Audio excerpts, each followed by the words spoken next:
TESOL by Arizona, yes.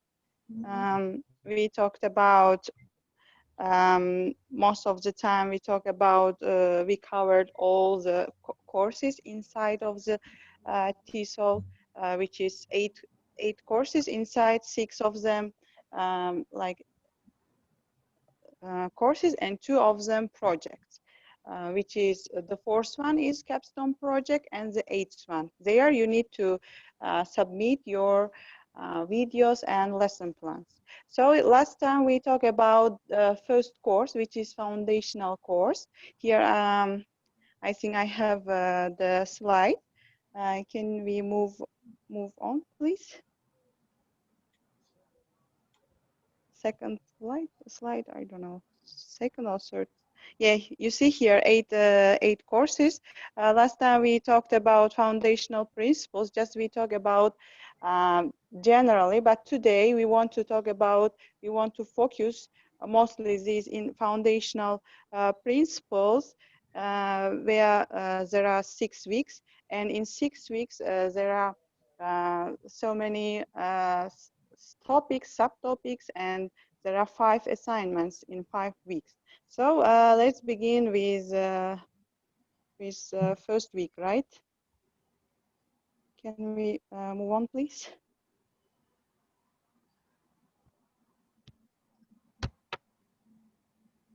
Here in first week, there are so many metaphors used.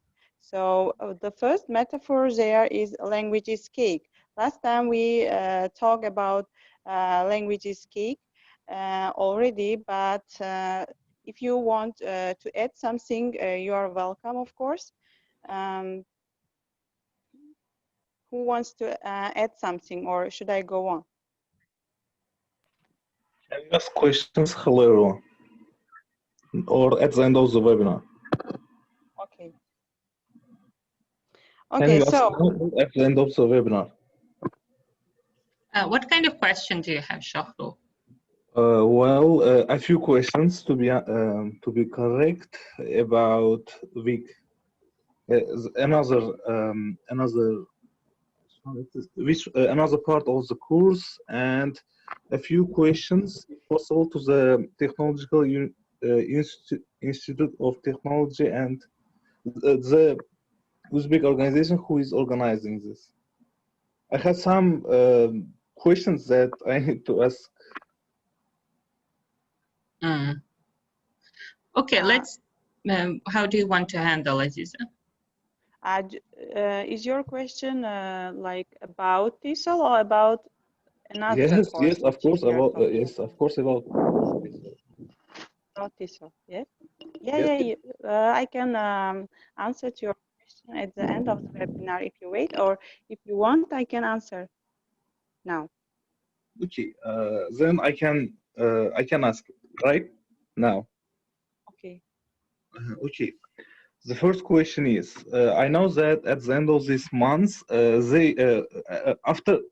the beginning of next month, we can't enroll to the other courses, right? It is only actually, okay, go on. Enrolling only to the 31st of August, and after that we can't enroll. We just can continue our courses till 31st of December. Is that correct? Actually, it is till the 31st of September, not August. It's September. Yeah, right? yeah, you can register. But I think if you already have registrations, so you don't need to think about it, because you can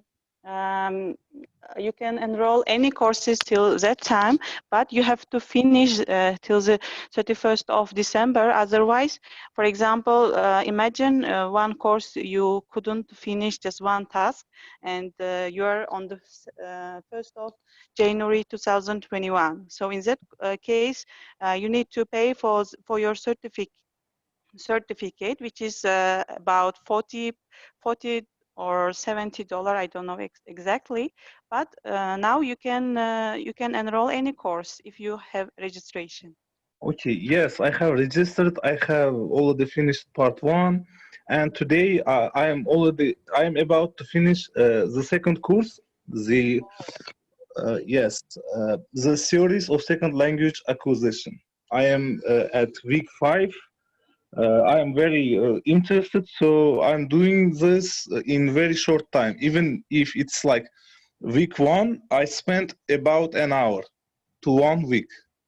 I watch the videos, I read the articles they provide, and go to the assignments, peer reviews.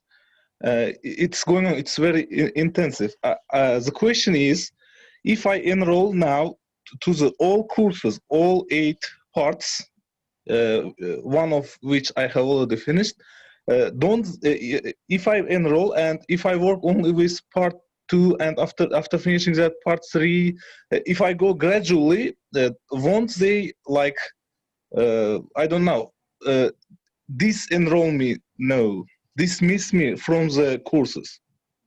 No, no, they don't do it. But the case is if you begin, like if you, how to say, click to enroll, so all the deadlines automatically begins. So it means, for example, you enrolled in the course 8, but you are going, but you have some problems you cannot handle. So the deadlines will be like, how to say, how will we will say deadline goes? I don't know what to say. So in that case, I Okay. mean, you need to go gradually, enrolling it gradually as well.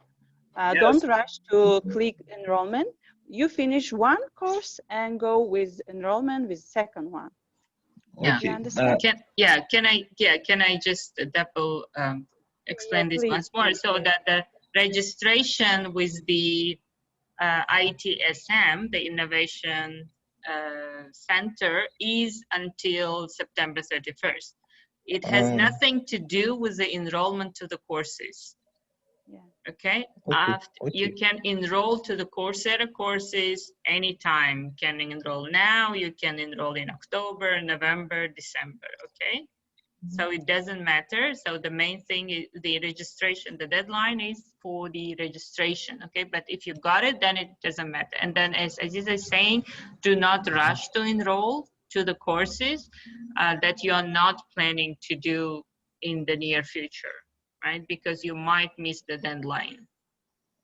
Yes, I had inaccurate information that the enrollment will. I can't enroll from the next month, so I was in rush and I Yes. enrolled to the all parts Okay. already today. Yes, yes, my mistake. My bad. I should have checked the info. Yeah, no Okay. problem. Hopefully, yeah, if you're doing it quickly, so hopefully you will be able to finish everything, right? Yes, yes. There is another question. Yes, can I continue? Yeah, yeah. Okay. Yesterday I finished the first part, and today I began the series of second language acquisition. Is it okay if I finish it today for 1 day?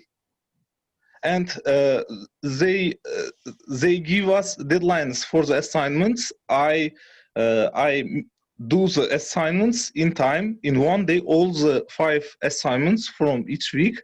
And do I have to wait till my peers will mark it, view it?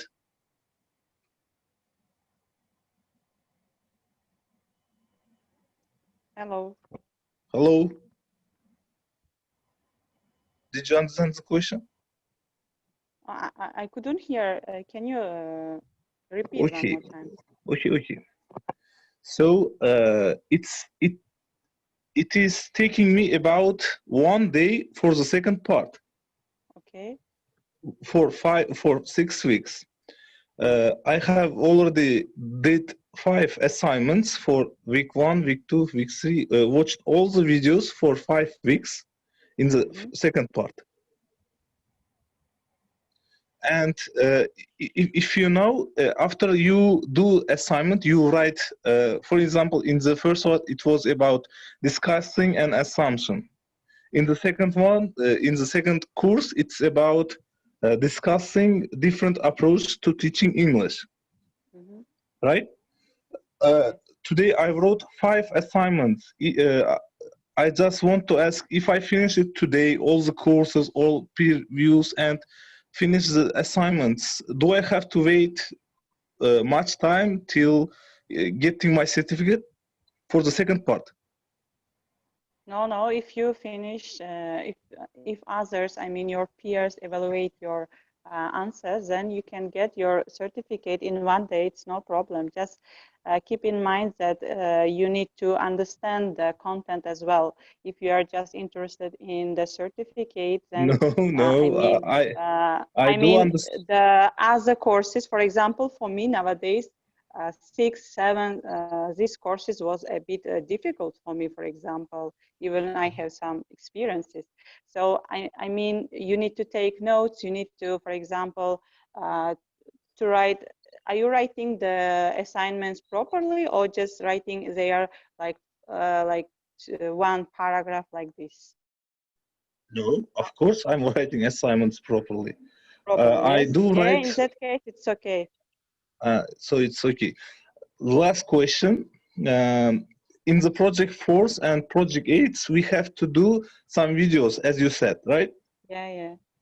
And can you tell me in more detail what do we have to do in the project, in the part 4 specifically, and in the part 8? Okay. Just today we were talking about foundational principles, but if you asking me, I will answer just now. So in course 4, you need to observe teachers, 6 hours of observation you have there. You need to watch them. You need to evaluate how they are teaching, because they are teaching how to say lesson plan evaluation form. You will evaluate the teachers, but you don't submit this. The thing is, you need to watch them because you will do a micro teaching. Micro teaching consists of 6 up to 10 minutes. You can take from any part of your lesson. So you need to submit 5 lesson plans I mean 5 days lesson plans you will submit, and you will pick any part and you will just show your strengths, how you are teaching. You don't need to have students because they will just check your how you are doing it, but they said it would be more better if you while taking video, if you focus on your body language, not just showing, for example, you know, there are so many programs nowadays on computers. So, for example, Bandicam, yes, you Yeah. just show a slide presentation, but they said it's not proper because they want to see you. That's Mhm. why you need to show yourself, and yeah, you need to submit some actually some lesson plans. So the lesson plans should be how to say related to each other. So you will learn everything once you are going step by step, I guess. Okay. Have you finished the whole course and got your certificate? Is it your last question? Okay. Okay. Very last, So no, last one. actually, I haven't finished yet, but I'm on my way. So I don't know about the eighth one. That's why when I go there, I will inform about you. Okay, about this to you. Okay, okay. Thank you. Okay, thank you. Okay. Anybody has? Okay, let's now do our business. Then we'll go with questions. Yes, dear participants.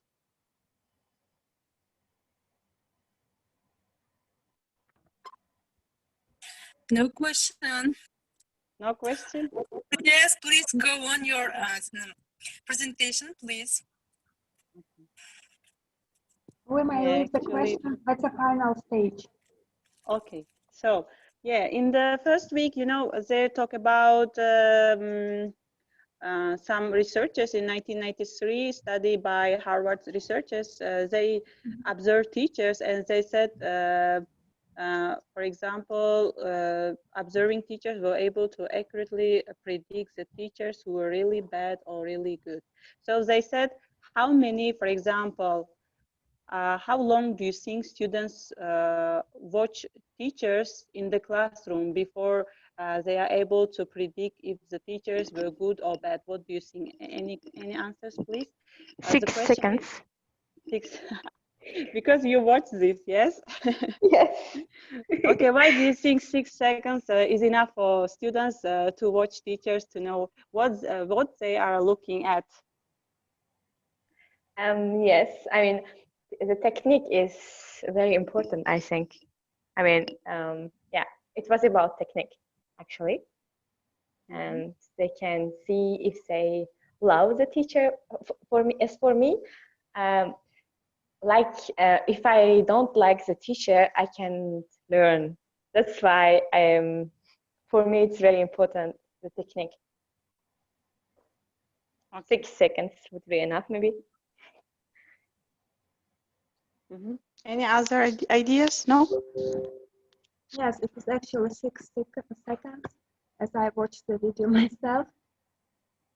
Well, and I remember I was student myself, and I remember how we assessed our teachers in their first class. So it depends on the way of presenting the content by the teacher. Okay. The way they have the content, the way, yeah, that's the way how they present it to their audience. Okay. So, yes. Okay, let's I move.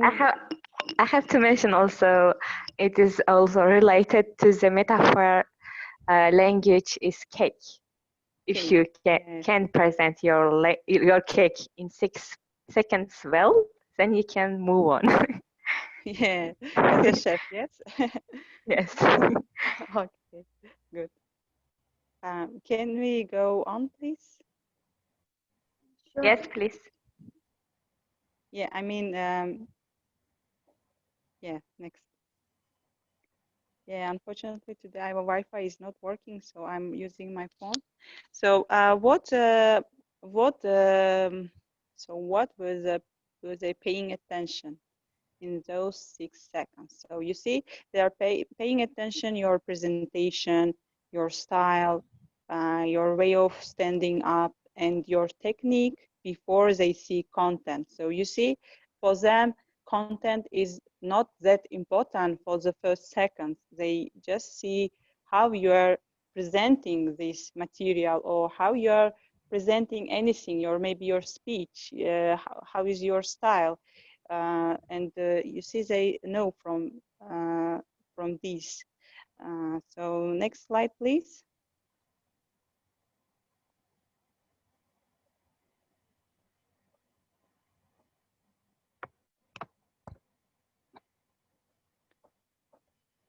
So when we talk about techniques, teachers can be divided into 2 groups. So those that think about technique, those that think about content. So here one question for you. University teachers, are they more interested in content or technique? What about primary and secondary school teachers? So this is question for you. If any answer, please, you're welcome. Well, university teachers, they pay attention to the content, and as for primary teachers, they are more concentrated on the technique. Okay, can you illustrate your answer? I mean, any example? Examples, as for primary teachers, elementary teachers, they work mainly with young learners. And as we know, young learners cannot concentrate their attention for a long time over one thing. And it's really essential for the teachers, how to attract them, how to get how to obtain their attention by different ways and techniques. And that's why they often take different courses or sent to training courses by their by the establishment where they work, and that's why technique, the matter of technique, is not problem for them. And in the video about technique and content, the instructor mentioned that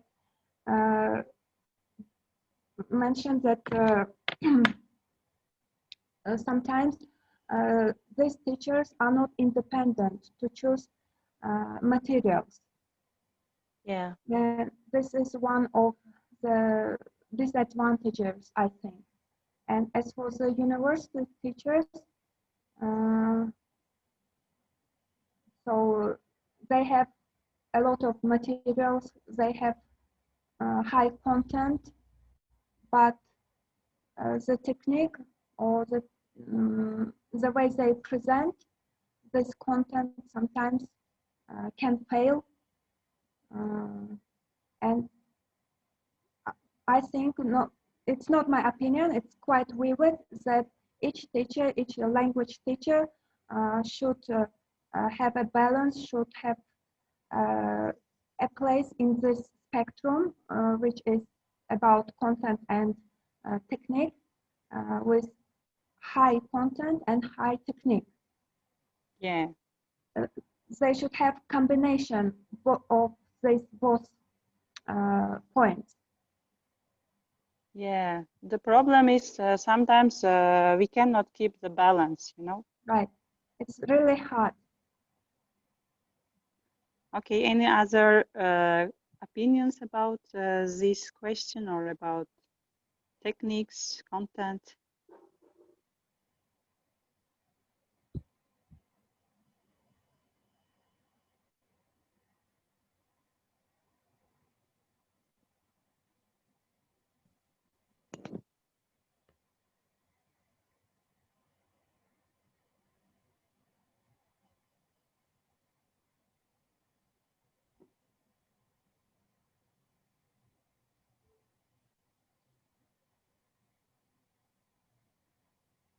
Okay, if no any questions, so we can go on with the next slide.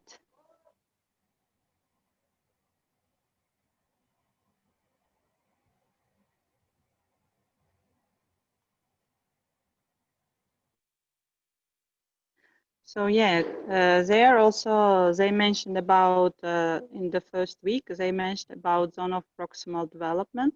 So last time we also talked about this. So according to Lev Vygotsky, he says that there are three questions arises. So what are they? First one is what the learner can already do. And the second one, what the learner cannot do. And the third one is what the learner can do with guidance from the teacher. So this is the zone of proximal development. What do you understand, dear participants, about this concept? What does it mean? What the learner can already do? It means it's doing home tasks. No, he puts three questions when he says about learner zones. And he says what the learner can already know, can already do about something. Yeah, go on, please.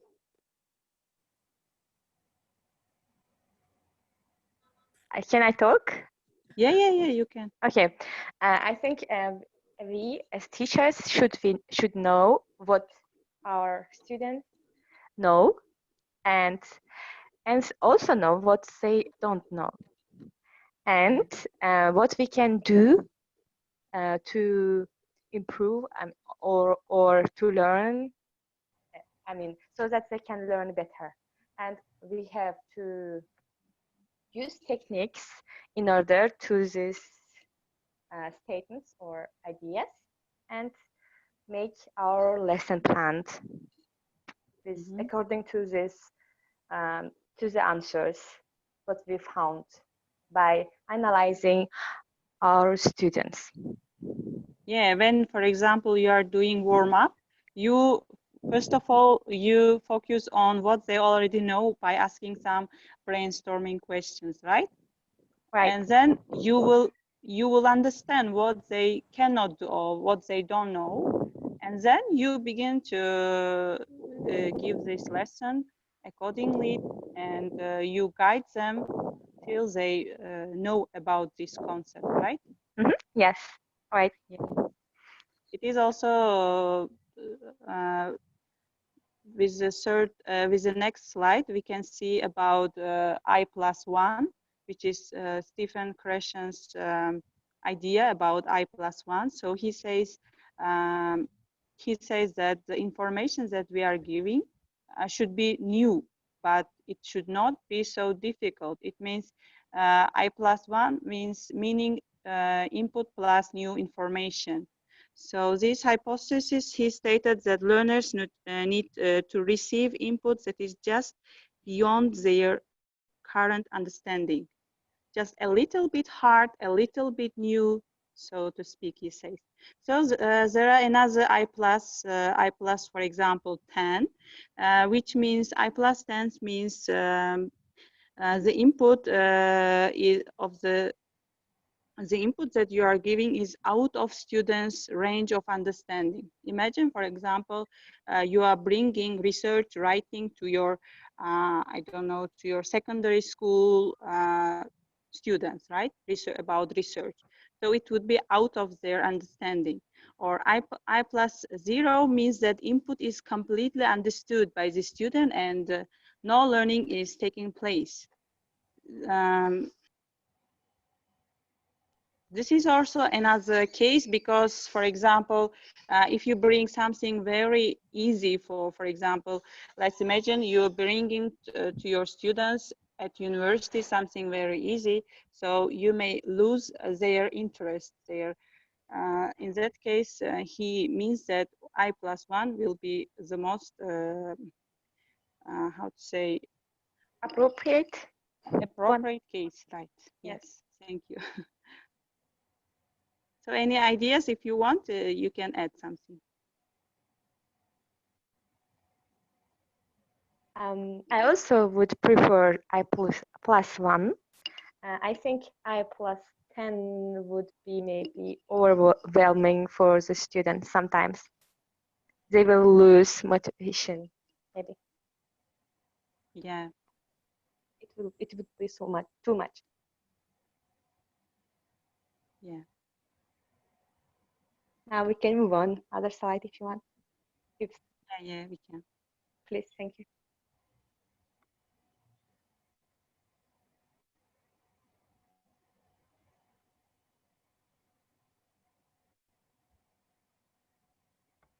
Yeah, the slides are moving very slow. So there are, you know, 3 different techniques to help teachers to reach students better. So first one is body language. Why body language? Body language is very important because once you're looking at your students' eyes, once you're like doing like body language see, so they become more interested. For example, if you just sit down and you're not doing like body language, then you may have some problems because if you don't look at their eyes, it would be like a little bit difficult for them to understand, because once you're looking at their eyes, you understand whether they are understanding or not. And teacher talk is also important. Last time we talked about this, but I just want to mention here that teacher talk is not just talking, is not just lecturing, but it has got some features that we will see in the next slide. And last one is scaffolding. I always say scaffolding. So scaffolding. So it is also very important to make the meaning a little bit clear. For example, you begin the theme, but if it is difficult for them. Anyway, I+1 sometimes can be difficult. So you begin to explain it step by step so that your students understand it. Because if you go in a revolutionary way very fast, then you may have how to say problems that your students didn't understand anything. So that's why scaffolding also very important. So in the next slide, we will see about the features of teacher talk. What should be there? First of all, there should be repetition, because repetition is very important in teacher talk. You need to repeat sometimes some concepts, some words, some grammatical rules again and again so that your students understand. And the next one is will be reduced grammatical forms. It means, for example, when you are talking or when you are teaching, you need to focus more about reducing grammatical forms. For example, instead of talking with passive form, you can talk with active, right? Or you need to reduce the grammatical forms, even it is your advanced learners. And simplified vocabulary is needed, especially in primary and secondary school. Teachers should use simplified vocabulary, because if you just teach like this, I mean, like lecturing them with difficult words, they just look at you with wonders. So next one is signpost expressions, means, for example, some pillars, you need to add some, for example, firstly, secondly, thirdly, or other pillars, so that the content becomes a little bit easier for them. And common cultural reference, also very important. You need to take into account their culture as well. For example, in Uzbekistan, of course, the culture may be similar, but in other countries, for example, there are different cultures, and you need to take into consideration when you are talking, when you are teaching. And elaboration, also very important in this case. It means making the content like easier, like asking again and again questioning them, or the last one is clarification questions, giving them questions whether they understood or not. So I think these all features you already saw there, but I just wanted to explain one more time. So in order to get more information from you as well, because now I want to ask you if anything that you want to add in this part, you are welcome, please.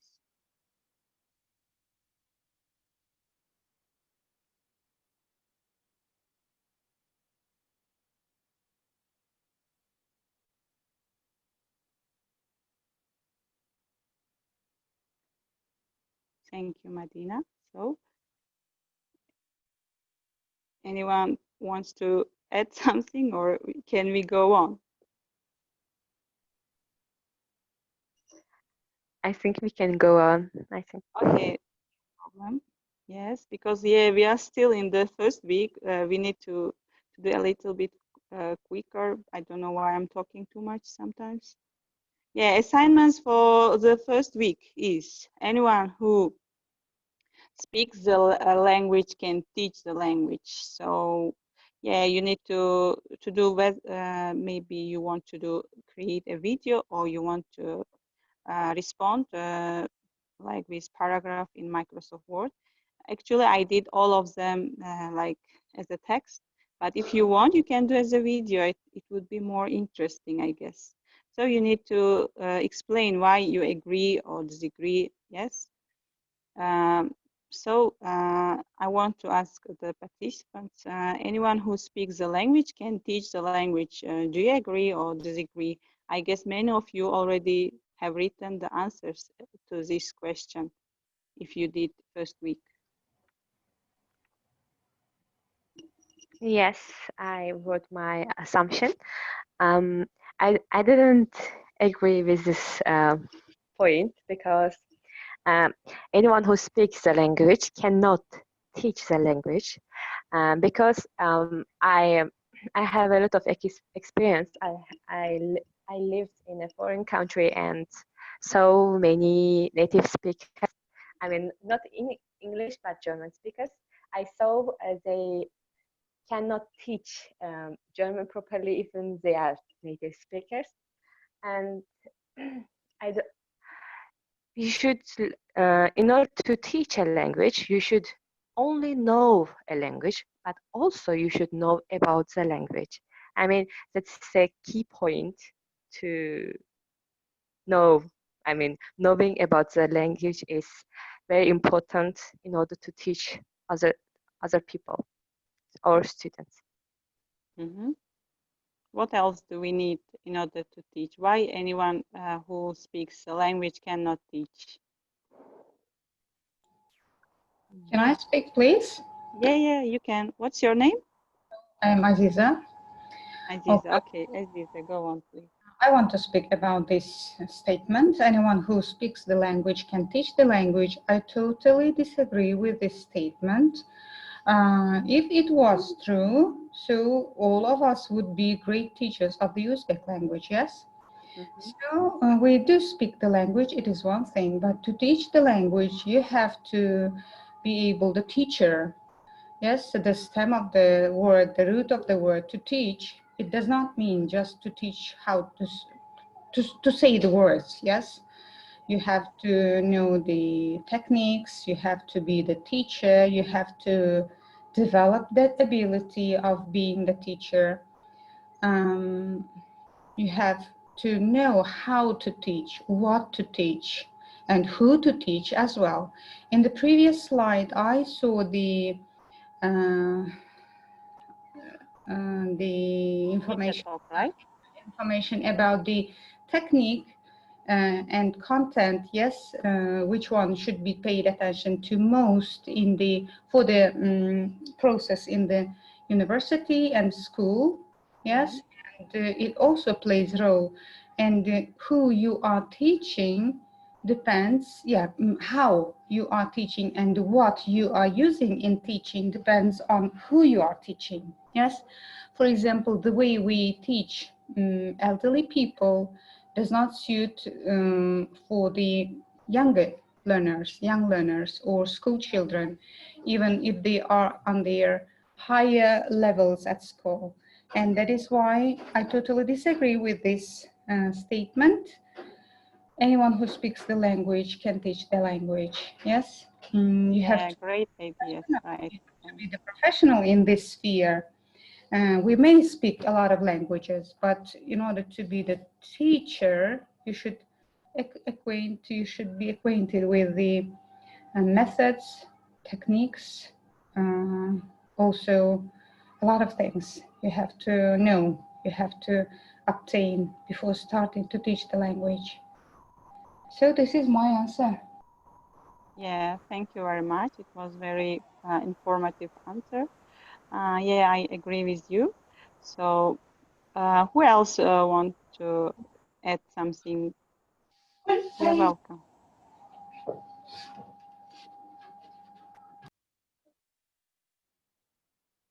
Anyone?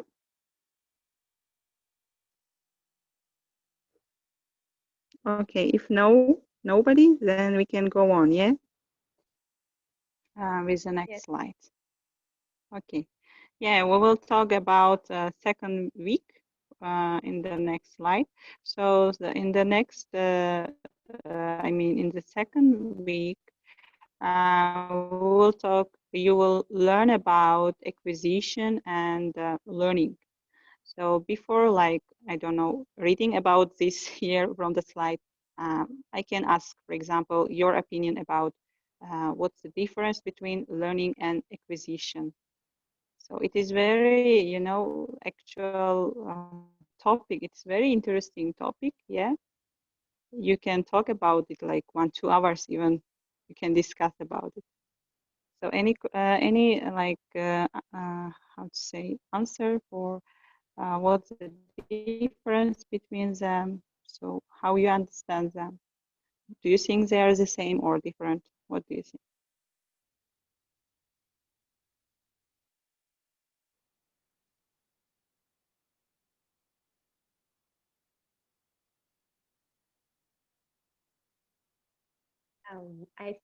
I think there is a big difference between these two terms. Can you hear me? Yeah, you can. I can. Okay. In order to, for example, at our schools, we teach grammar and we tell our students to learn the vocabulary. But what is missing? Acquisition in Uzbekistan. I think it's much more important to teach our students to be more independent and acquire the language. It's the only way to master the language. I mean, acquisition.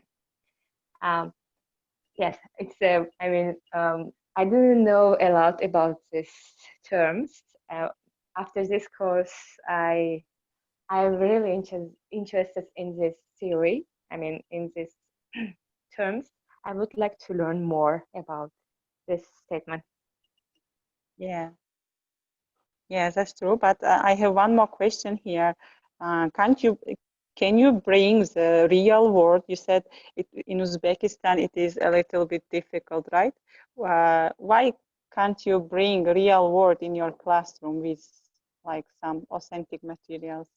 Have you ever thought about this? If I remember my school time, I couldn't remember anything related to acquisition. That's why I am telling that maybe in other schools, teachers use it. I mean, students are acquiring the language, but after school, I couldn't make a sentence, even a sentence. That's why I have set my Yeah, are you a teacher now? Yes. Okay, if you want, for example, actually, not at a actually school no. yet. No, I mean a tutor. I could say I could say tutor. I mean at a Language center, yes. language center. Yes, I'm So how teaching. you, for example, you are teaching, for example, let's say about, how to say, imperative sentence, okay? Let's say about commands, orders. So you're teaching it, so your students know how to form this imperative sentence or commands, like open the door, go to the library, this, that. So how, for example, you can bring something authentic that make it or put it in some authentic situation and make it more real? I would say that they should make sentences related to their real life. I do with my little students now. I mean, they They need to write sentences, you mean? Yes, but acquire also in a real life with her sisters or brothers at home. They But should what do if it. they don't use it at home? How you know they are using it at home? Because I will ask them if they. You ask them, are you using my imperative sentences at home? Yeah? Now in the quarantine time, I mean it's difficult to control now. Yeah, you can bring, you know, some situations, some authentic situation, you know, you can bring, you know, one, let's say role play card. You will say, Imagine you're how to say, asking your friend to open the door. How would you say? And the second role play would be ask your teacher to open the door. How would you say? You see? And they need to play it. They need to play it. Then it would be more authentic. I mean, they will see how maybe they say, for example, to the teacher, open the door, teacher, like this. Yeah, it would be a little bit direct. So you will teach them that if you ask from teacher, you don't need to be too direct. You need to be some polite. You need to use please, or how to say, oh, do you mind opening the door? Yes. Yes. I mean this. I don't know. Maybe other participants have other opinions. You're welcome, but it is my opinion.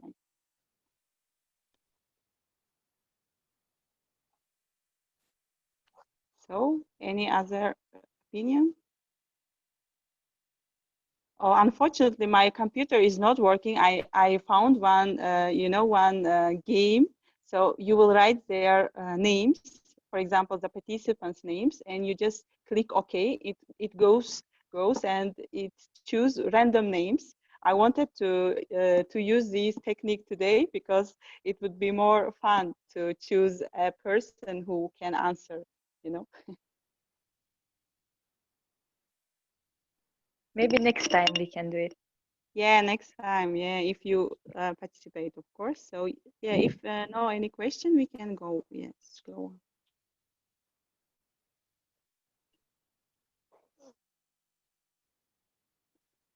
Can we go on with next slide? Yeah, it's coming now.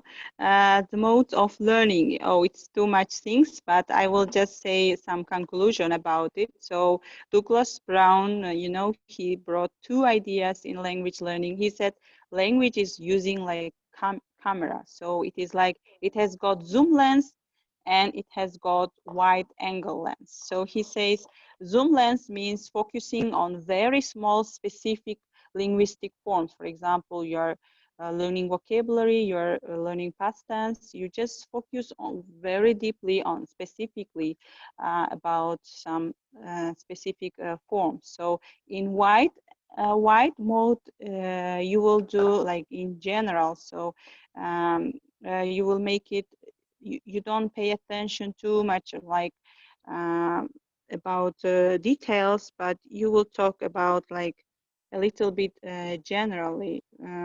So, for example, you are teaching about how to say. Imagine you are teaching about so present simple. So when you are, for example, teaching this, you just pay attention to small details, for example, irregular verbs, suffixes, prefixes, so on. Yeah, you will do it here as a zoom lens. But if you want it to wider, so it would be you will teach them how, in what situation they may use, or you focus on general terms. That's why Barbara Oakley also explained his version, her version. She said focused mode. Focused mode is as a zoom lens, as Douglas Brown said, and diffuse mode of learning. It is like, as Douglas said, wide mode of learning. She says in focused mode, you can do, for example, you can also focus more specifically, but you need, it should be 25 minutes. If you focus too much in specific terms, in specific tenses, you may make them too bored. And diffuse mode, she said, it is time to let your mind wander, make connections that otherwise wouldn't make you when you focus too narrowly. So you don't focus too narrow here. So Aziza Rashidwa is, do you want to add something, because you're raising your hand? Aziza? She raised her hand, I mean, I think earlier, not now, I think. Yeah, a bit earlier, but I was talking that time. That's why I'm just letting her say if she wants. Or maybe she doesn't know that she's raising hand. Sometimes I also did in some webinars, and they ask me, "Do you want to ask me something?" You know, and then I said, "No, Yes. no." It was automatically. You know, it is technology. We don't know sometimes we're pressing or not.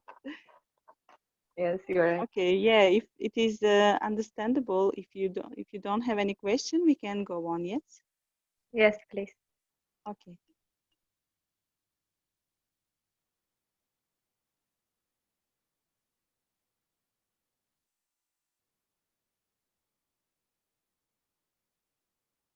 Yeah, here another two metaphors. So language is camera, and the teacher is a photographer. Or language is basketball, and the teacher is a coach. So who has got any idea, please? It is a study group, so we need to talk. Yes, we need to talk together.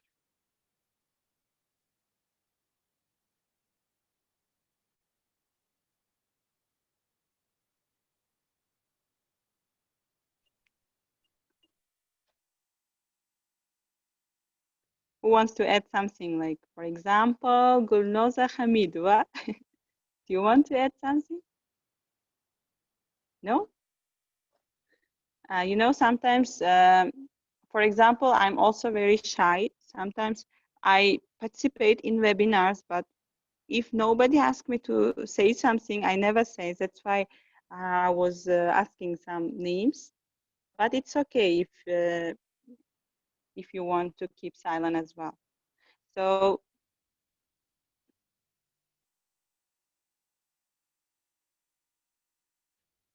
please welcome. Anyone?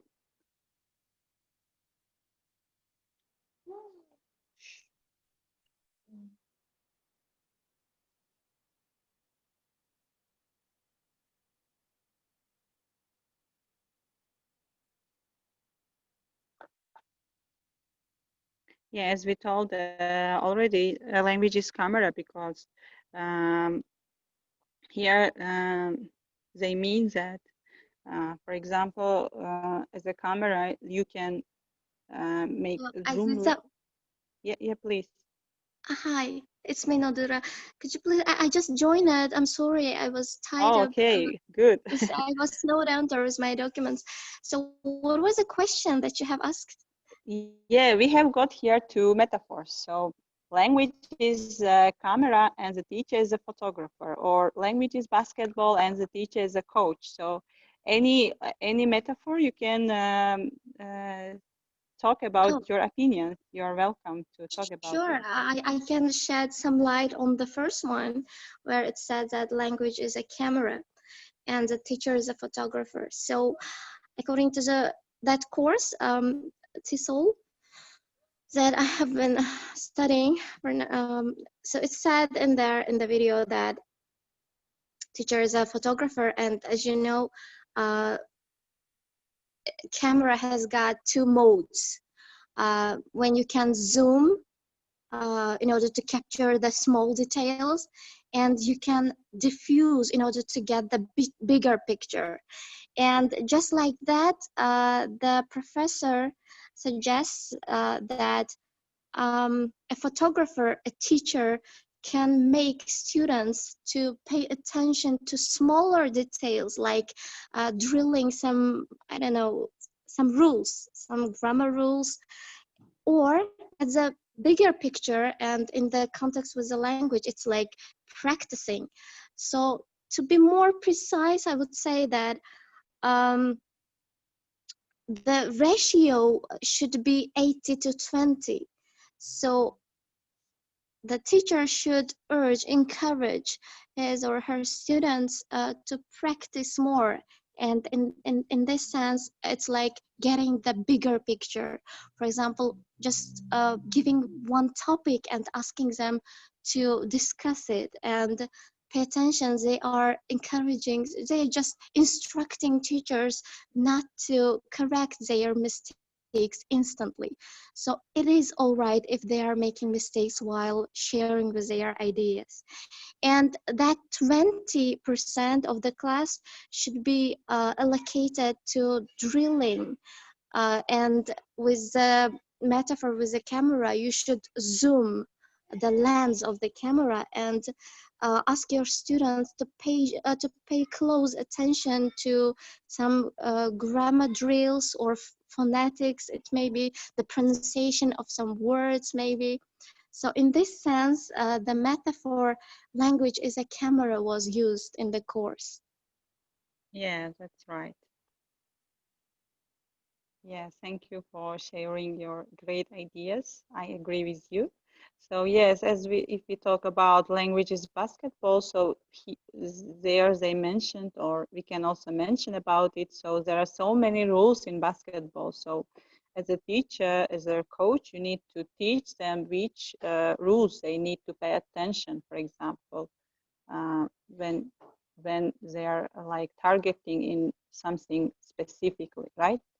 So yeah, we can move to the next slide because I think we have many slides in our presentation. We need to keep our time track.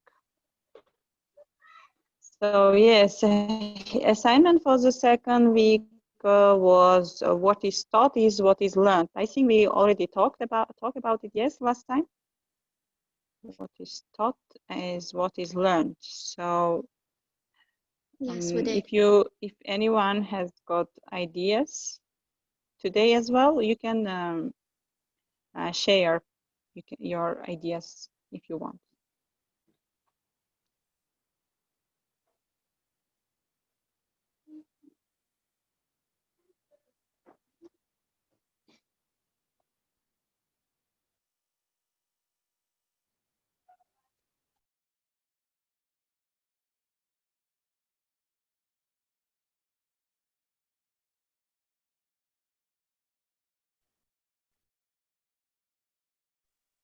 Okay, as I see, well, what is taught is what is learned. I just say some conclusion about it. So, as we said last time, not everything that we taught, it doesn't mean that everything learned by students, because, for example, in some situation you are teaching, you think that all your students know what you taught, but when you are assessing them, you see that some of them didn't understand, or some of them couldn't understand maybe. That's why I think it has got two sides. So sometimes maybe what is taught is what is learned. Maybe you taught and they learned, but sometimes no. That's why you need to pay attention. You need to use teacher talk, for example, clarification of some questions, asking some question whether they understood. You can ask some question directly that is connected with the topic, to brainstorm their ideas. Maybe you can know in that case whether they learned or not. If you just pay attention your content, you're lecturing and you're not asking, so sometimes you may have some students who didn't understand. Therefore, it is very important to ask about this, as I'm asking you, yes?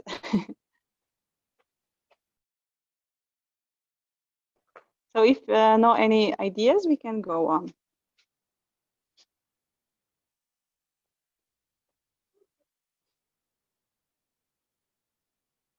So okay, I think it would be about week 3. So week 3, I guess we had the topic of self-awareness and effective filter.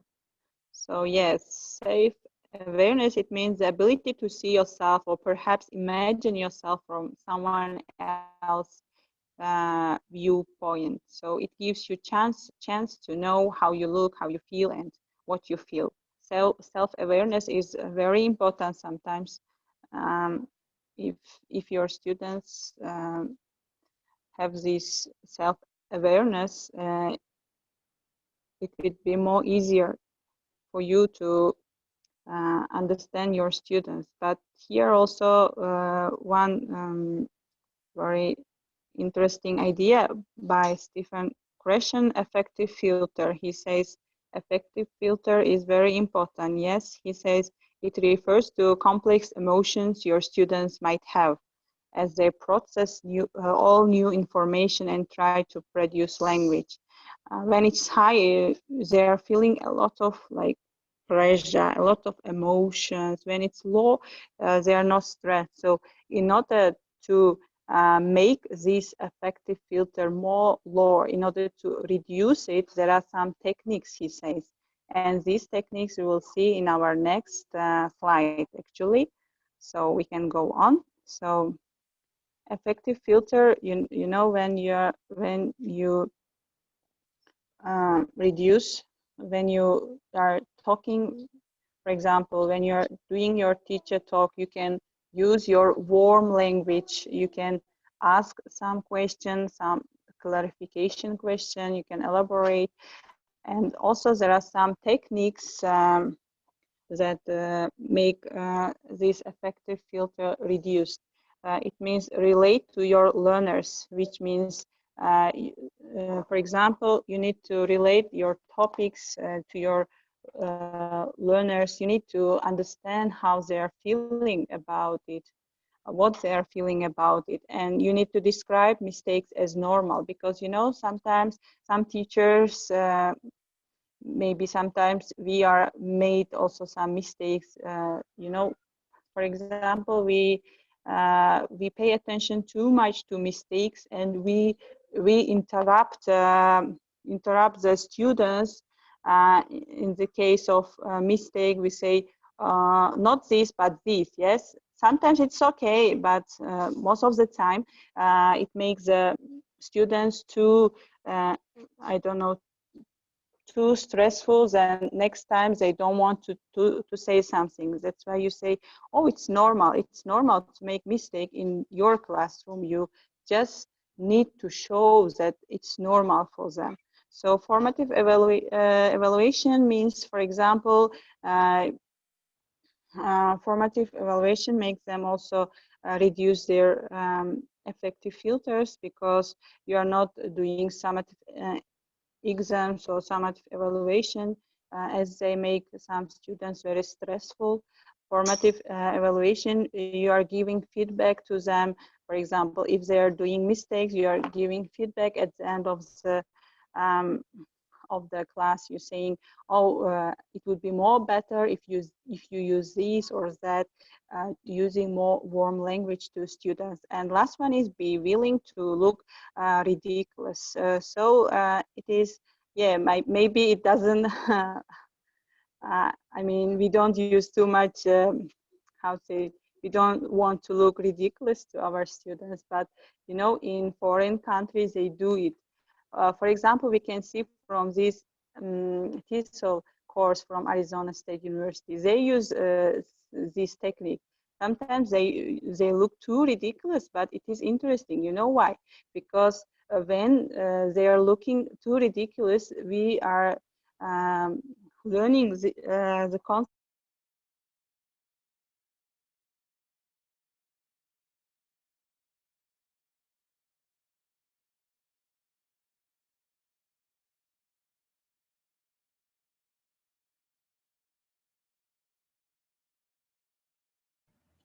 So I think, Nowadays.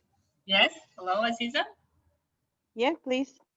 Okay, we lost you for a moment, so we couldn't hear what you Oh, said. really? I was Yes. talking. Oh, sorry. Okay. Yeah, did you hear when I talk about looking ridiculous? Yes, and then right after that, I think you Oh, stopped. okay. So yeah, last I few said this seconds. one. Mhm. Okay. Yeah, I was just thinking to say about this. Yeah, we can go on if nobody has got any ideas about these 4 techniques.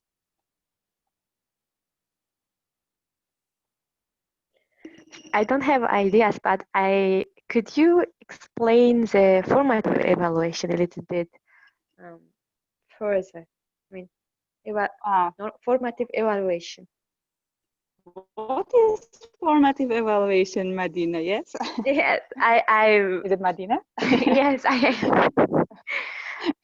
I read, I reread the information, but Yeah, let's ask from the audience this time. What is formative evaluation? Who has got any idea, please? So can I?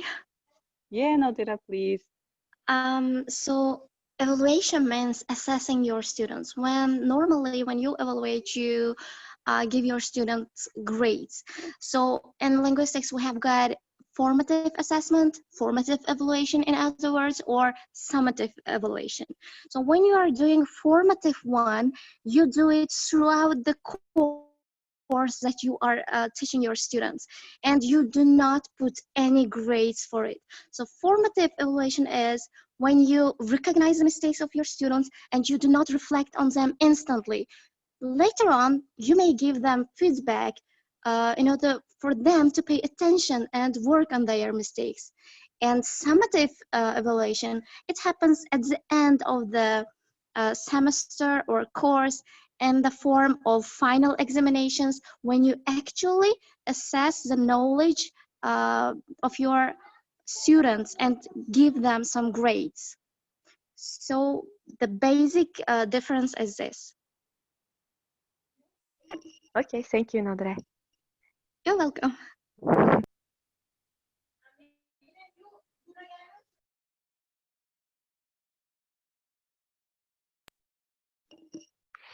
I don't know exactly whether I understood it right or Okay. wrong. So, Okay. Can I so give example? Formative, Nadra. formative, It was very. You do not put grades, so you do not Yeah, say. yes, I understood. I mean, Today, your name is when I excellent. understood Nadra. I mean, I couldn't I couldn't get in while I was watching videos from the course. Now I understood very well, and thank you very much. Your answer was very Oh, informative. I mean, thank you. If you got it, we're okay.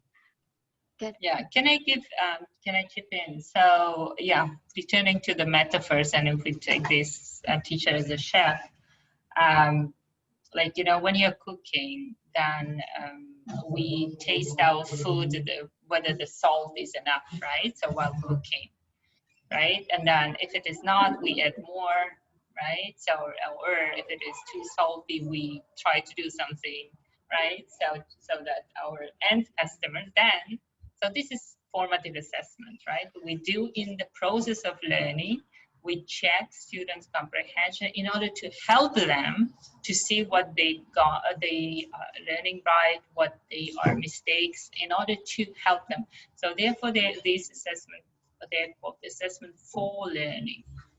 But you know, the summative assessment, in contrast, is done at the end as a result. You know, when nobody can already change anything, right? So at the end of the course, for example, right, or at the end of term, semester. And in this case, with the metaphor as a chef, you know, when then, you know, you serve the food to your customers, like, you know, your family, or you work in a restaurant to your customers, right?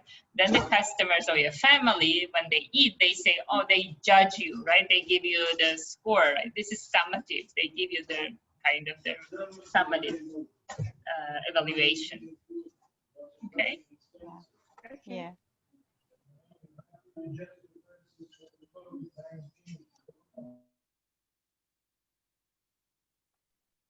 thank you, Nada. Opa. No problem. Okay, Madina, you understood, yes? Yes. Okay, good. I Yeah, will. you said you are a tutor. So, for example, in your teaching, you are using matching task, yes, and your students done it. So then you check them how many mistakes they have got, how they did, and you know when you are checking, you know how many mistakes they did, and then you give your how to say feedbacks. You say, oh, this would be this, or this would be that, or you try to explain. If most of them didn't know about one concept, you try to explain it again. So it would be a piece of formative evaluation. Okay, thank you. I will remember it for the rest of my life after explaining. It's like Okay. cooking, like cooking. Yes, it is cooking. You imagine about when you thinking about formative evaluation, you like make it like mind in your mind. You make it like about as cooking. Okay. Yeah, you associate it with cooking in your mind, so you never forget about it. Got it? Yes, got it. Thank you very Okay, much. good. Okay, we can go on then.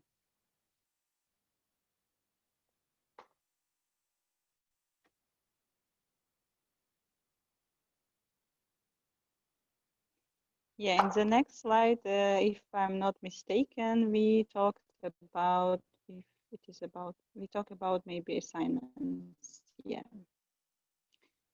So, yeah, assignment for this, I think it was third week. So people with high IQs are good language learners. Yeah, we talked about this last week as well. Actually, so here last time we talked about 20-80 rule. So it is 80% practice and 20% it should be your how to say your instruction. Yeah. So if anyone doesn't have any how to say ideas about people with high IQ are good language learners. If you have, you are welcome. If you don't have, you can go on.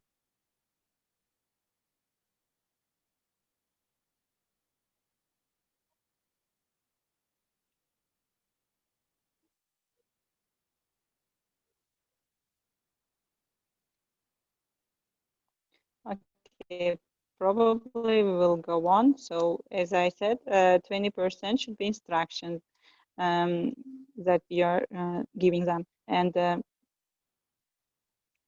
in week 4, they mostly talk about you need to think about outside of the classroom box as well.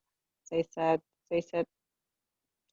they mostly said some advice to um, teachers and saying that create language goals, for example, create English clubs, connect students to opportunities outside of the classroom box, which means, for example, outside of the classroom box, there are so many opportunities to make it in real. For example, using internet, there are so many games, so many technologies, but you don't just want your students to do anything in internet, right?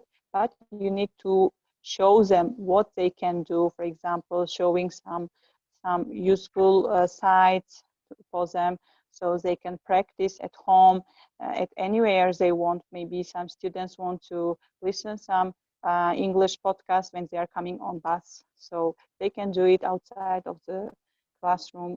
Or, for example, in internet there are so many courses, yeah, so many sites, or they can, if for example in Samarkand we have got, there are so many tourists, they come, and most of them come in Registan Square. So sometimes I say to my students, go to Registan Square and talk with tourists, because they are eager to talk, and they will answer if you really interested in talking with them.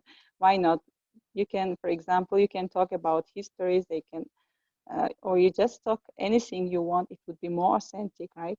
um, yes, you need also encourage student autonomy, means if you always make everything ready for them, it would be not not always good for them. Why? Because students also should do something for themselves, for the sake of their learning. And it is like you know, baby and the mom. If child cries, then of course mom comes and gives some food. Yes, it is like this. Or how to say, um, student autonomy means you give them chance. For example, imagine a bird, a little bird. The mom of the bird is feeding the bird a long time, and then mom let the bird fly. So it means you also need to let your students fly high, or let your students say what they want to say, or I don't know, encourage them, give them opportunities. Maybe they want to be a teacher in your classroom one day, so let them do it. Why not? So it would be more interesting. Yes.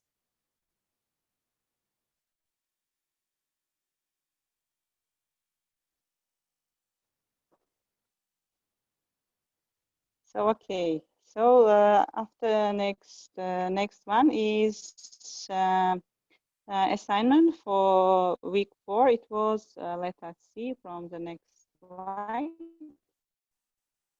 It was, yes, language learners should be exposed only to the forms they are taught. This is a little bit, sorry, my daughter is making a little bit noise. So, you know, there are this statement, language learners should be exposed only to the forms they are taught. So please, anyone who wants to answer or give some opinions, there is no wrong or right answer. It is your chance to talk. So please, you're welcome.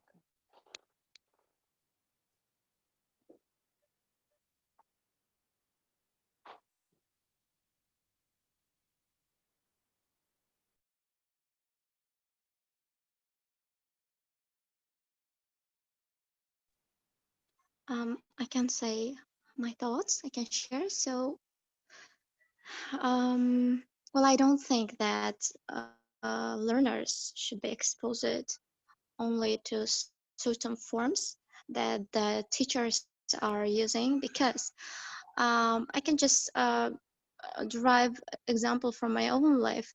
So when I was studying for getting my BA, um, the method that was used for us was grammar translation method.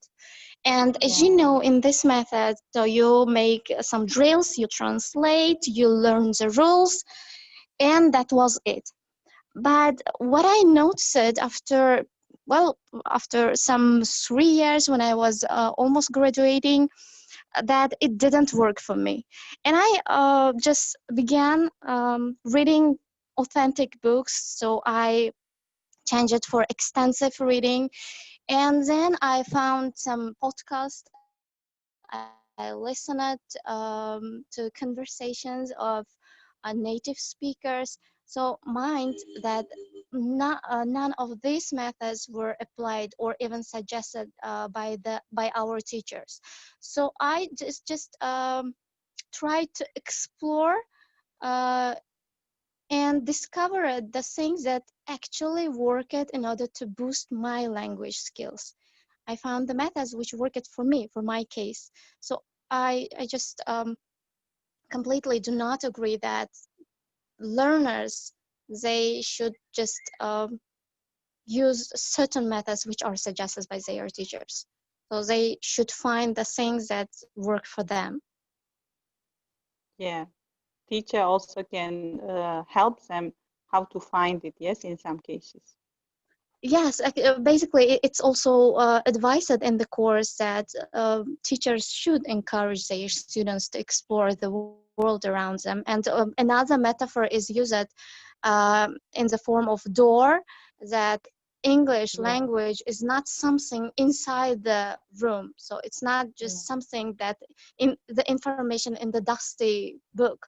So you may just open the door and explore and acquire the language as it is in the world. Yes. Live English. Yes. Yeah. Thank you very much. Anyone else?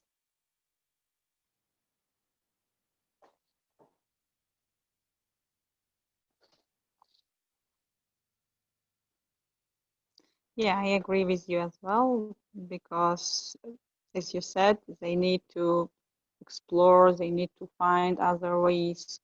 As for example, if I say about myself as a learner, I always try to learn something new. Still, I'm learning. For example, I'm doing this Coursera, TESOL course, even though I have some qualification. But for me, the main reason is to be, versatile person, to know more about the world. For example, I'm doing my PhD about teacher professional development and the role of, how to say, online learning. So that's why I tried this course, to know, to be inside of this course, because if I didn't enter to this course, I didn't know. I thought that, for example, online learning is cool, online learning is easy, but it's not always easy. There are some things that you need to take consideration, or you will learn new things. Yes, it is like this. That's why learners should also explore the world around them, I think. So yeah, we can go on with week 5. So week 6, we know that week 6, it is summary of the course, of the week, first course, right? Yeah, just we will talk about week 5, and I think that will too. So yeah, here they talk about teaching burnout. So teaching burnout means when you are too much overloaded with too much task, and you sometimes you don't know how to go on, what to do. You just feel so tired, like a candle. You're just I don't know, or like a ice cream melting. Yes, that's why they said that in order to avoid teaching burnout, you need to form a network, like a networking. You need to ask people around you.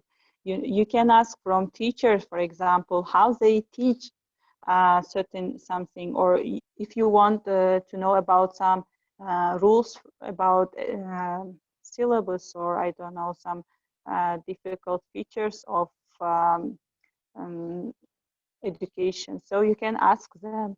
First of all, you can ask advice. If they don't give you a template, at least they give you advice. For example, I always do like this. I ask several people about one concept, and I get different ideas. This works for me. Avoid complainers means, for example, sometimes we have got around us some complainers. They say, oh this, oh that. So they make you more demotivated. So you just avoid from them, and you just keep working on you, keep networking, and focus on things you can do. Sometimes if you focus on things that you cannot do, it makes you more demotivated, more burnout. So it means, for example, you say, oh, I don't know this, I don't know that, how I can do. It would be like, you will be like complainers. So you just focus on things you can do. If you cannot do, you ask from people around you. If they don't give you advice, you ask another people. Like, for example, you can ask your manager, you can ask your chair lady to help you, and you should also be agent of the change. So if you just stick in one method, in one technique in your teaching, so it would be like the same day. If you remember, there was one movie, I don't remember the name of the movie, but it was a man wakes up every day the same day. Yes, who remembers this? Groundhog Day with Oh Bill yes, Murray. yes, this one. Yeah. it was very interesting, you know. But you know, at the end, he was too tired. He was stressful, so he wanted change, something change. That's why you need to be agent of the change, and find balance means find balance between your family and work, because sometimes, you know, some teachers are too busy with their work and don't pay attention uh, to their family, and this affects to their teaching as well, because they would be more stressful. That's why even in the research they said teachers who found balance teach more better than who couldn't find the balance. This is the case. And the last one is cherish the rewards of teaching. So you need to be happy that you are teaching. Sometimes you how to say, you present something for yourself. For example, you had something great in your teaching, or anything you do in your life. So you reward yourself with chocolate, maybe with, I don't know, with something something that you like. So it would be more interesting. So yeah, if you have anything to add about teaching burnout or these concepts, you are welcome, please.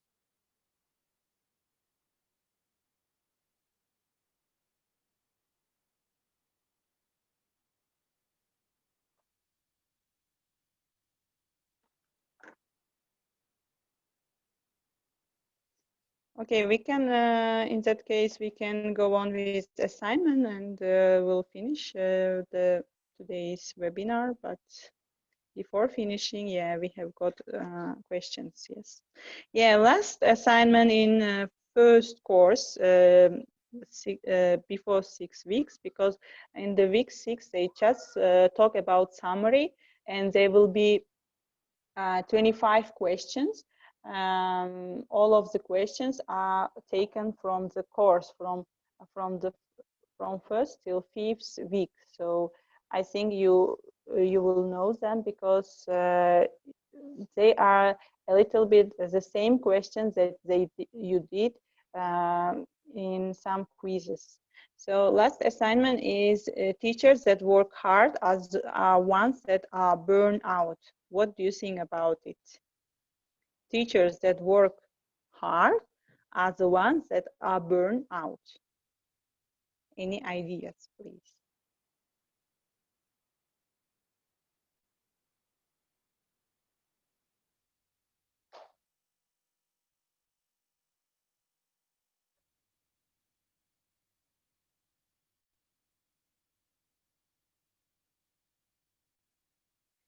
We have here Ziyoda, Rayhona, Nodira, Madina, Gulnoza, Jamal. Anyone wants to talk about this concept? Nominate Aziza.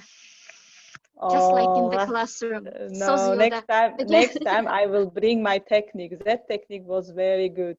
Random choices. It makes these techniques makes random names. So you click, it shows random names. So they have to talk then. Yes. It's just So, like yeah. in the classroom, you know, you encourage your students to talk, and there's a total silence. So in these cases, it's a bit, you know, uncomfortable as a teacher In being this case, in the place. you will talk. Yes, Nadira. Okay, I can go. So teachers that work hard are the ones that burn out. Well, logically, yes, if you work hard. So of course, and if you do not manage your task efficiently, and you do not, and if you do not find that balance, work-life balance, of course you are going to be burned out. So I would just agree with the statement. So if you just think logically, it's true. Okay, yeah.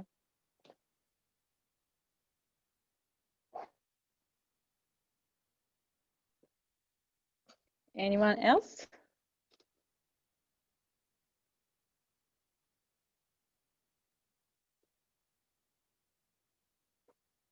Yeah, that's true. Yeah, sometimes, the teachers maybe they are working too hard, but they are not burned out. It depends on them. So that's why there are so many ways, as we told beforehand. So if you find the ways not to burn out, like networking, asking, or how to say, so many ways we said yes. So if you are doing them and you are also working hard, so you don't you will not burn out. But yes, if you work hard without asking any help, without networking, without like being agent of the change, then of course you will burn out. That's why it has got two like sides. Yeah. So yeah, I guess I didn't mention about Big Six. Do I have any slide after this?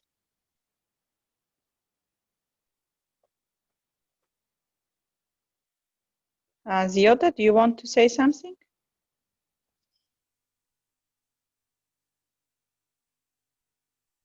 Yeah, because she was raising hand. If you are guys taking this course, mind that you are going to need all these ideas when you are writing your assignments.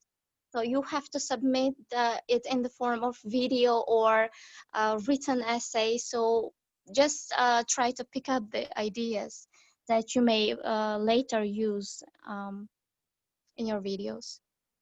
Yeah, perhaps some teachers already did this, but you can also give your opinions, because I already did them. But when I'm giving my opinions again, it's now sticking on my mind more, because it is like if you're learning something, you learn, I think, 25% of something. But if you teach, you will learn 95%. Yes, it's like this. So yeah, at the end we have got some metaphors. I mean, all the metaphors that they used in foundation principles, the course foundation principles. We already said about language is cake, language is basketball, language is camera. So here, language is fire, teachers are candles, language is stage, teacher is a trail guide. Language is a door, as Nodra mentioned. A student is a young bird. It should be, not bored. Sorry, because I was typing quickly at the end. That's why I had this mistake. Student is a young bird, as I mentioned before. Like, you need to encourage them to fly high at the end. I mean. So language is passport. So yes, when you know one language, you are one person. When you know 2-3 languages, then you are 2-3 people person. Yes, that's why language is power. So language is passport, of course. Yeah, I guess this is the end. If you have any question, you are welcome, please. About any problems, any technical problems, any, I don't know, content problems. Any questions? I don't know, anything that you want to ask? Yeah, you are welcome before we finish.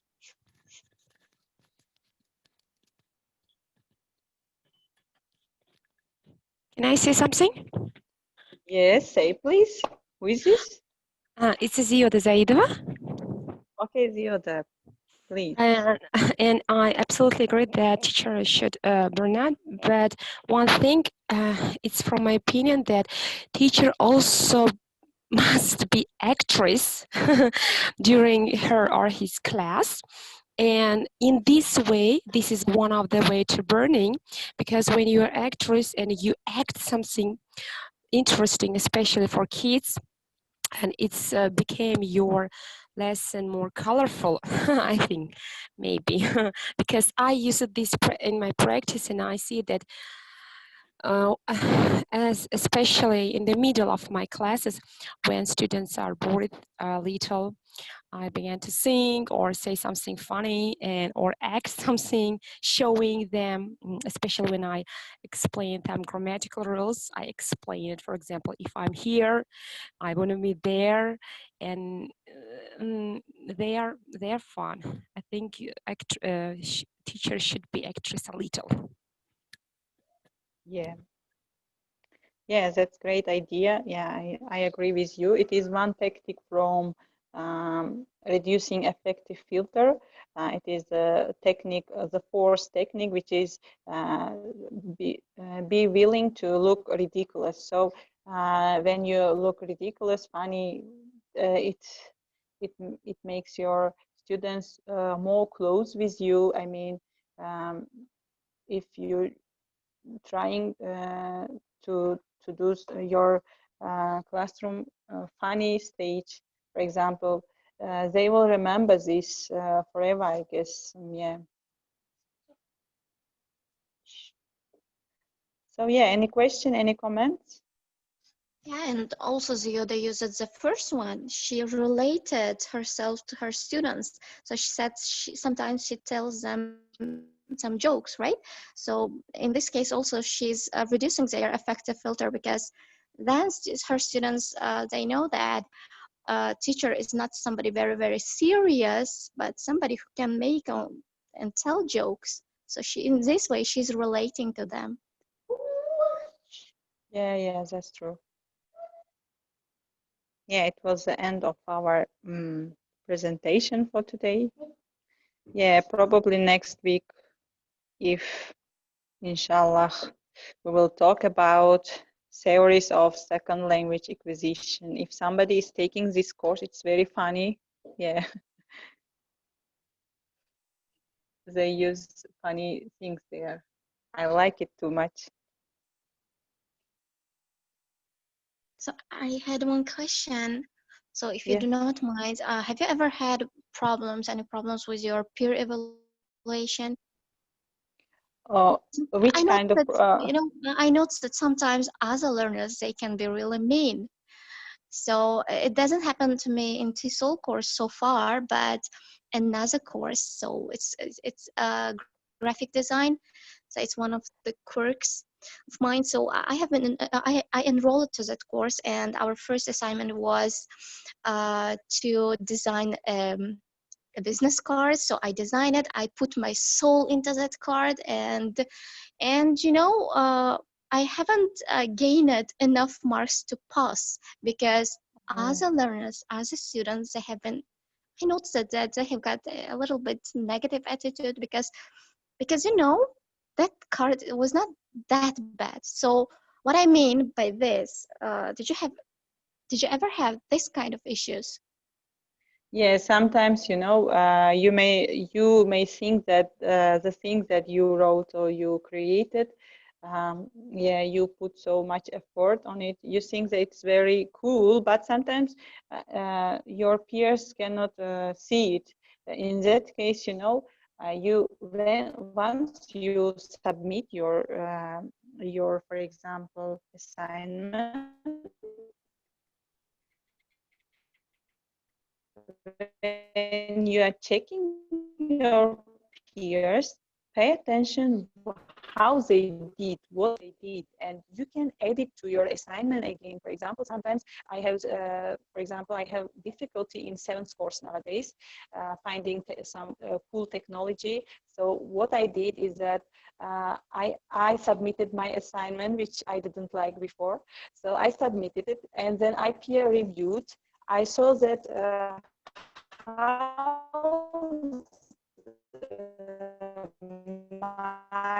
peers approach the same question. So when I saw their answers, I said, "Oh yes, I need to add this. Oh yes, I need to add that." Then I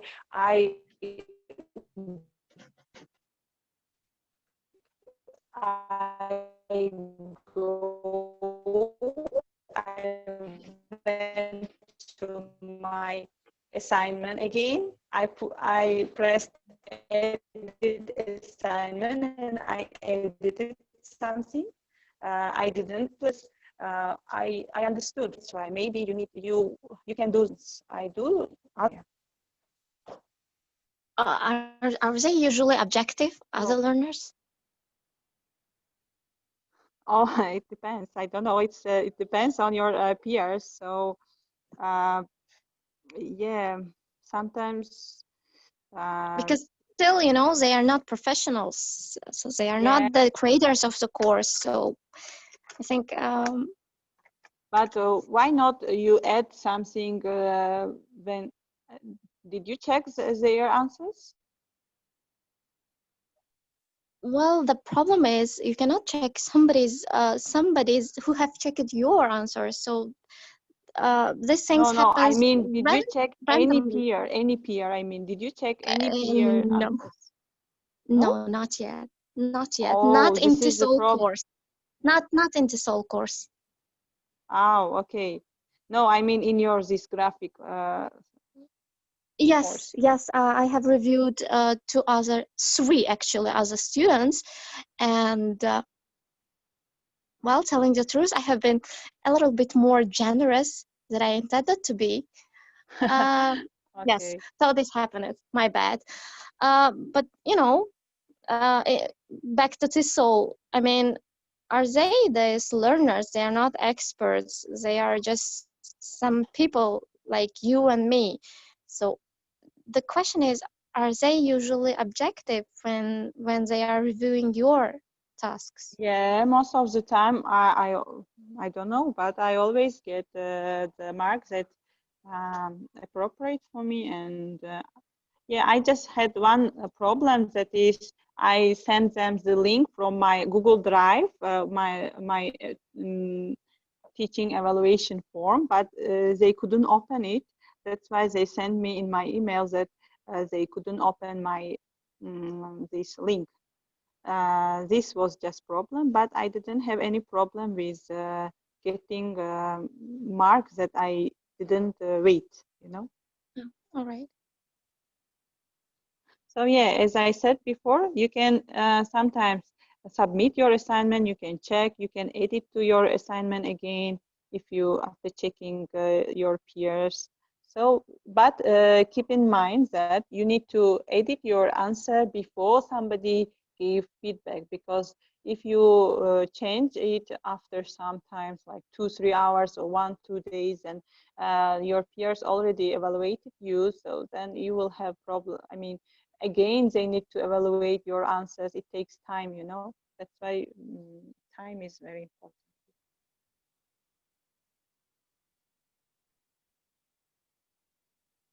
Right, Raihona, do you want to say something? I would like to ask about the evaluation. So which of the evaluation will be taken into account by the end of the course? The evaluation by our peers or the evaluation by the instructors? Which of them, yes, is the most important? Oh, okay, yeah. You know, once you're finishing every course, you will get your total mark. So that's why, for example, when I get my Coursera certificate, first certificate, they said I have my overall, I don't know, overall, what's it? Overall mark was this or that. So it means yes, they take into account how many points they put you on in your assignment, but at the end, of course, what? By your peers. Yeah, by your peers. Was, yes. So you got your overall mark by your peers, right? Overall mark will be given all the things that you did, your quiz, assignments, you know, your peers' feedback, everything taken into account. But yeah, at the end, in the capstone project 8, of course, you will be assessed by experts. So they will evaluate your micro teaching. They will evaluate everything step by step, whether it is plagiarized or not, whether it is taken from somebody's, I don't know, assignment, some part, or edit, or I don't know, some everything they take into account, then they put overall mark themselves. So yeah, it is, both sides are important, I mean. Okay. Both of them are important. Yes. Okay, I see. Thank you. You are welcome, dear Rayhona.